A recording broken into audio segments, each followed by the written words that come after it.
El sector turístic representa un 13% del PIB i, per tant, és una part molt important del sector econòmic, no? De l'economia del nostre país, de Catalunya, també d'Espanya, no?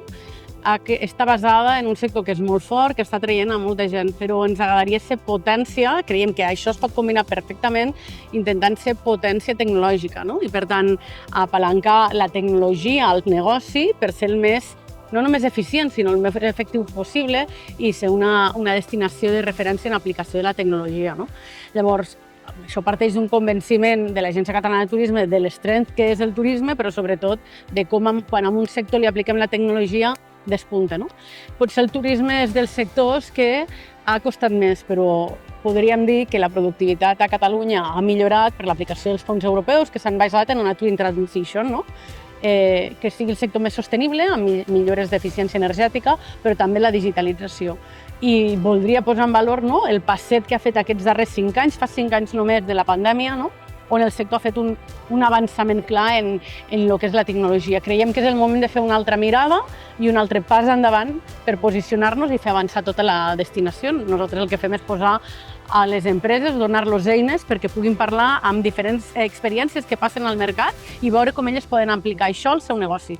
Bueno, és un sector que tenim grans potencialitats perquè a Barcelona i en general a Catalunya el tema dels esdeveniments és un tema molt important.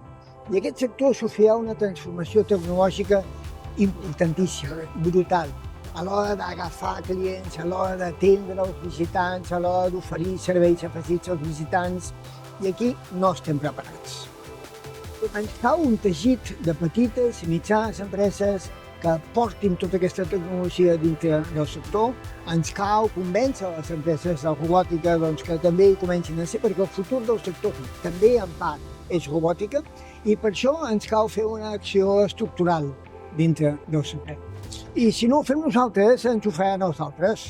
Si no fem nosaltres els robots, vindran els robots xinos. I si no venen les nostres empreses, comprarem els productes americans o xinos.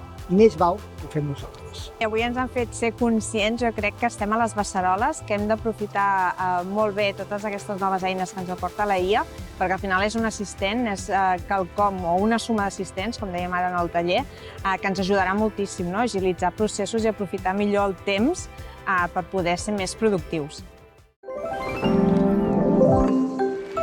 Catalunya.